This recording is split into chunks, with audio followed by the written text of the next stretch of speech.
안녕하세요. 주식 분석하는 남자입니다. 오늘도 시장이 하락을 했습니다.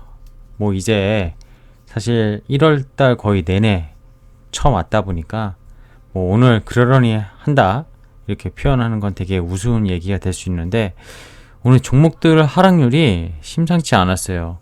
시가총액 큰 삼성전자나 삼성바이오로직스 이런 것들이 좀 덜 떨어져서 지수가 상대적으로 덜 떨어졌을 뿐이지, 오늘 게임주 그리고 바이오주, 그쵸? 그리고 그동안 성장을 했던 2차전지, 오늘 에코프로 BM이 또 찌라시성이 악의적으로 숏쟁이들에 의해서 퍼뜨려졌는지 모르겠지만, 지난주 화재 사건에 이어서 악재가 이렇게 많이 쏟아질 수 있을 정도냐 할 정도로 1월달 정말 패닉 셀이 나올 정도로, 그쵸? 반대 매매도 지금 일평균 200억 이상씩 나가고 있는데요. 정말 마음이 아픕니다. 그래서 신용과 그 대출 이런 것들 항상 레버리지가 상승장에는 되게 큰 수익을 안기기도 하지만, 결국 돌아오는 이런 하락장에서 상당히 부메랑이 된다고 일전에도 말씀드리긴 했었는데요.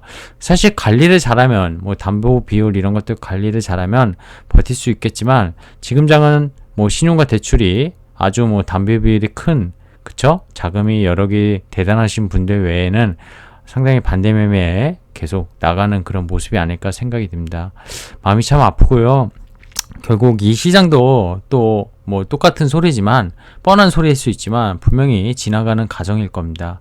자, 근데 오늘부로 제가 좀 지난주에 나스닥을 정리했었는데, 대세 하락이냐, 정말 베어마켓으로 가는 게 사실, 그죠? 항소의 그림도 그렸고 곰의 그림도 그렸지만, 베어마켓은 보통 종목이 아니라 시장 지수, 우리나라로 치면은 코스피나 코스닥, 그쵸?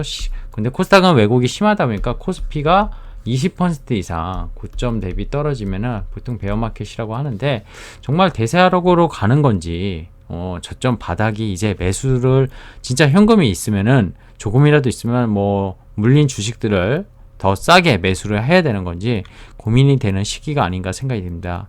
일각 증권사 센터장 분께서는 아직도 리스크 관리를 안 하냐 이런 분이 있는 반면, 코스피 PBR, 그죠? 밴드 앞으로 올해 영업이익 250조 정도 예상하면 2800선 이하에는 싸다, 이런 상반된 논리가 상당히 있는데요. 그냥 그런 어떤 계량적인 데이터 말고요, 한번 기술적으로 제가 좀 접근을 해볼까 합니다. 저도 당연히 또 틀릴 수도 있다는 가정이 들어간 거고요. 제가 보는 관점에서 시장을 그냥 말씀드릴 테니 편하게 봐주셨으면 좋겠다 이런 생각이 듭니다. 일단 이게 코스피가 일별 데이터고요. 이게 작년 연말에 2977포인트에 끝났습니다. 코스피 차트로 보면 6월달에 작년 6월에 3316포인트가 사상 최고점이었고요. 지금 보시다시피 이 11월 말인가요? 이때 저점은 오늘 깬 것 같아요. 그죠? 오늘 장중에 2780 그리고 2792포인트로 마감을 했습니다. 생각을 해보니까 올해 YTD, 그쵸? 올해 YTD 1월 3일부터 1월 한 달간 7%, 퍼센테지 얼마 안 빠졌네 이럴 수 있거든요. 그리고 3300포인트 대비는 지수가 15%. 사실 지수가 15%지 이렇게 되면 종목들이요, 지금 삼성전자가 안 빠졌거든요. 웬만한 종목들은 기본 20%에서 30% 이상의 하락을 보였다고 생각을 하시면 됩니다. 자, 코스닥은 어떻습니까? 코스닥 체감적으로 더 많이 빠졌다고 생각할 수 있어요. 그게 결국에 개별주 투자 이런 쪽이 코스닥에 많고, 종목의 변동성, 그죠? 결국 알파가 크기 때문인데요. 하지만 최고점 대비 작년에 1062포인트 역시 코스피랑 좀 다른 틀리지만 8월에 찍었었고, 지금 915포인트니까 오늘, 그죠? 장중에 915포인트 계산하면은 얘도 역시 약 마이너스 14%. 코스피보다 덜 빠졌네? 근데 연초 대비, YTD 대비, 그죠? 작년 말에 1033.98포인트에 끝나는데요. 이때 대비는 11%, 코스피 7% 대비 4%나 올해 기준으로 많이 빠지면서, 특히 1월에 개별 종목의 폭락세, 작년에 성장을 주도했던 그런 종목들이 급락세를 계속 보이면서, 오늘은 진짜 게임 업종, 컴투스 홀딩스 이런 건 오르긴 했지만 대부분의 게임주가 다 빠졌고 바이오 많이 빠졌고 그러면서 오늘 더 심리적으로 힘들지 않았나 생각이 듭니다. 그래프를 보면은 당연히 또 최저점이라는 걸 알 수가 있습니다. 자, 기술적인 데이터를 좀 봤고요.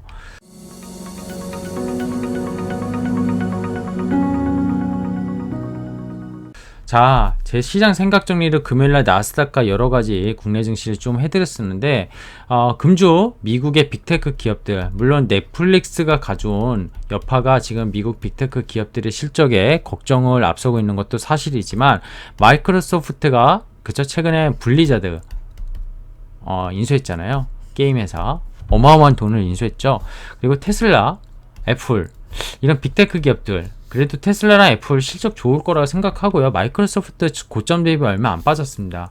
이런 주가들이 버티는 것들, 애플도 고점에서 10%도 안 빠진 것 같고요. 테슬라가 물론 고점에서 한 20% 정도 지금 빠지긴 했는데 이제 이런 실적 발표에 거는 기대감은 분명히 이번 주에 있다. FOMC보다 이게 더 크다고 사실 말씀드렸었고요. S&P 500 기업의 어닝 이런 것들 같이 S&P 지수의 하락세와 한번 금요일날 장 정리를 하면서 주말에 말씀드리기도 했었습니다. 자, 매파적인 건 이미 시장이 알고 있습니다. 근데 이번 만약에 1월에 금리 인상이 시작된다. 저는 그럴 일 없다고 생각하는데 이게 만약에 된다고 하더라도요. 시장이 이거를 이미 받아들이고 지수가 빠지지 않았나 저는 생각합니다. 진짜 얼마나 매파적일까 이게 중요할 것 같은데요.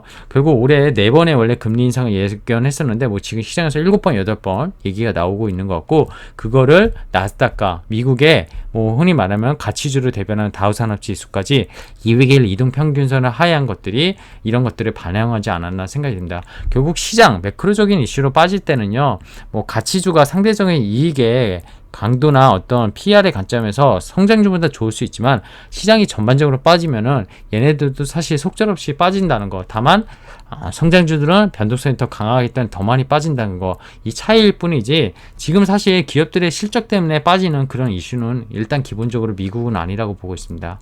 자, LG에너지 솔루션 드디어 27일 상장합니다. 이게 뭐참 시기를 어떻게 이렇게 맞췄는지 모르겠지만 FOMC 회의가 우리나라 시간으로 목요일 새벽에 나오는데 이날 목요일날 상장을 합니다.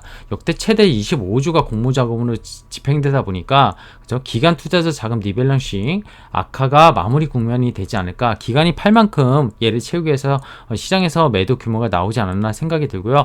물론 뭐 코스피 200 편입이나 MSCI 정기 편입 이런 것들 앞두고 있기 때문에 조금 더 매도세가 이게 상장하고 나올 수는 있지만 결국엔 이게 상장하면서 이 이벤트도 사라질 거라고 저는 생각하고 있습니다. 자, 여러 가지 매크로적인 이슈들, 수급 이슈들 다 해결될 거라고, 즉 시장의 이미 악재는 다 해결되는 국면이다 이렇게 본다면은 이제 이거거든요. 결국 가장 중요한 수급은 시장 반대 매매 일평균 200억 이상 나오고 있고요. 지금 신용잔고가 5천억 이상이 거의 1월 달에만 준 것 같아요. 아마 최근 2, 3일 요게 딜레이 되는 갭 차이가 있는데 거의 뭐 규모는 7, 8천억으로 늘어나지 않았나 생각이 들고요. 레버리지 리스크 아까도 앞서 제일 먼저 말씀드렸지만 항상 하락장에서 크게 다치는 건 이 레버리지입니다. 저도 예전에 많이 다쳐봤기 때문에 이거를 알고 있거든요.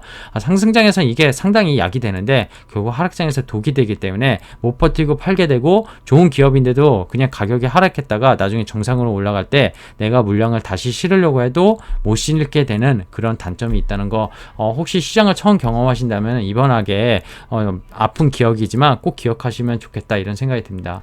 자, 대세 하락장 이라면 트레이드 성격은 매도가 정답인데요. 저는 이렇게 계속 안 본다고 생각이 들고요.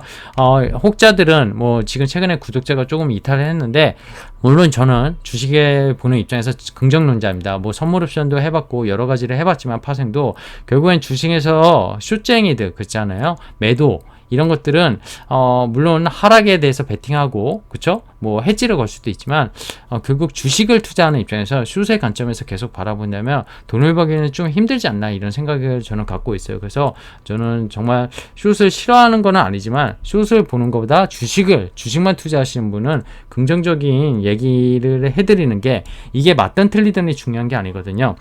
그리고 기업의 가치만 보고 투자를 하는 게 맞다고 생각이 듭니다. 결국 회사의 매출과 이익, 성장이 지속 보인다면 정답은 없는데요. 결국 대세 하락장이다. 동의하지 않는다고 했잖아요. 그러면 지금 하락은 어디가 바닥이다. 저도 모릅니다. 모르고요. 지금 힘든 건 모두가 마찬가지고요.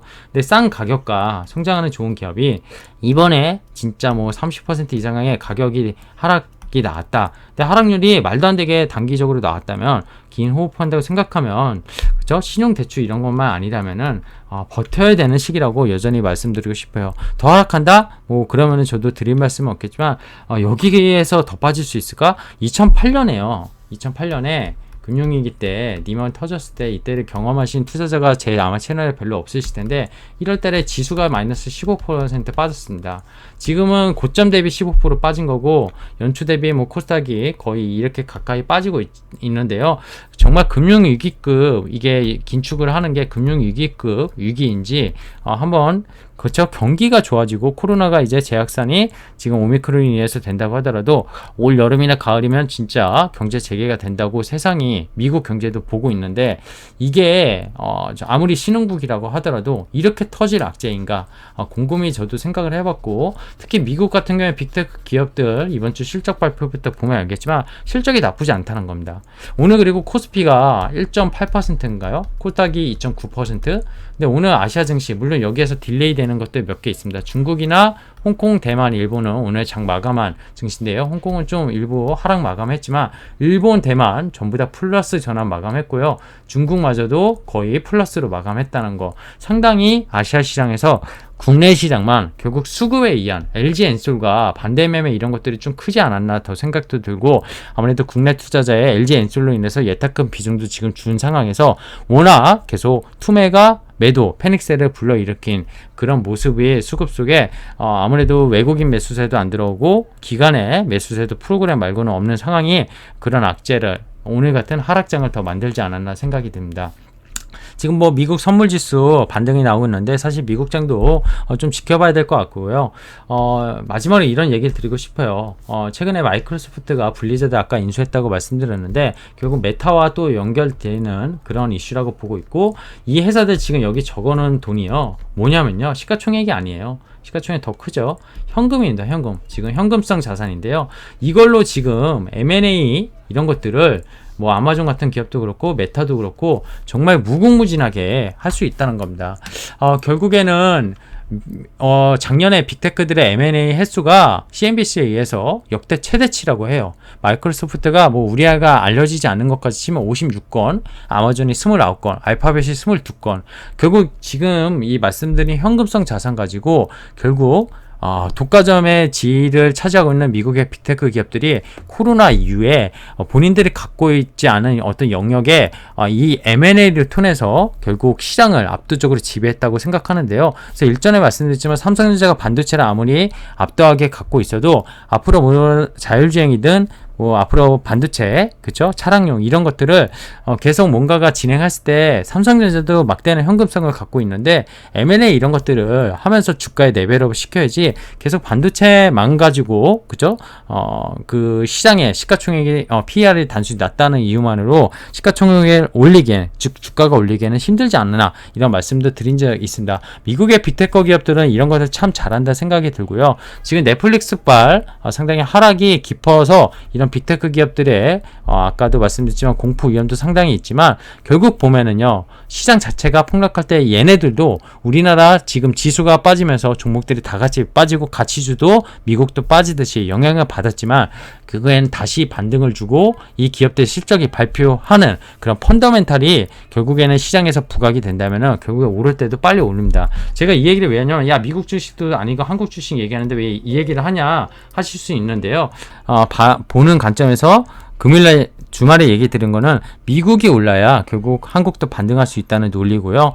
결국에 이 빅테크 기업들이 사실 세계를 성장하는 기업에 선도하는 역할을 하고 있는데 우리나라 지금 성장주들도 결국 돈 기업들이 올라야지 다시 반등을 세게 나올 수 있다는 어떤 좀 약간 어떻게 보면 말도 안 되는 논리일 수 있지만 결국 미국 시장의 반등에 어떤 맞추는 그런 전략으로 좀 한번 생각을 해봤습니다.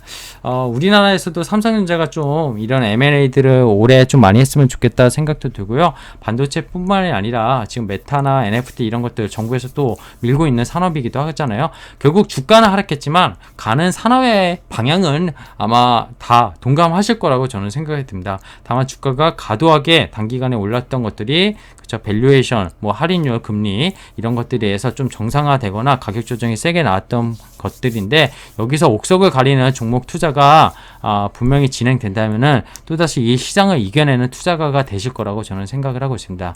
오늘 좀 미국의 이런 빅테크 기업들의 현금성 자산과 아시아 시장에서 코스피 코스닥이 약했던 점, 유독히 수급의 이슈, 그리고 LG엔솔이나 역대급 역대 최대급 이런 것들이 우리나라 수급을 더 망가뜨리면서 좀 힘들게 만들었지만 지수로만 보면 아까 나스닥이요, 그죠? 나스닥이 16,200에서 지금 13,700입니다. 나스닥도 고점에서 15% 빠졌습니다. 코스닥도 고점에서 15% 빠졌습니다. 우리나라만 많이 빠졌다고 생각할 필요가 전혀 없다는 거. 시장에는 우리나라가 게스닥이라고 여전히 알려져 있고 투자자들 멀게 하지만 미국도 똑같이 지수가 빠졌고요. 이런 빅테크 기업들이 덜 빠졌을 뿐이지 종목들의 하락률이 정말 많다는 거, 그런 것들을 생각한다면 오히려 이번에 진짜 대세 하락장이 아니라면 좋은 투자 기회가 미국이나 우리나라에 또 있지 않을까, 그런 생각으로 오늘 영상을 좀 찾아뵀습니다. 너무 많이 또 월요일부터 힘드셨을 텐데요. 이번 주 뭐 FOMC를 기다리신 분도 있겠지만 정답은 미국의 빅테크 기업들 실적에 오히려 더 있지 않을까, 그런 생각이 들고요. 오늘 하루 또 주식시장이 있고요. 좀 편히 밤잠 이루셨으면 좋겠다, 이런 말씀으로 오늘 마무리하겠습니다. 고맙습니다.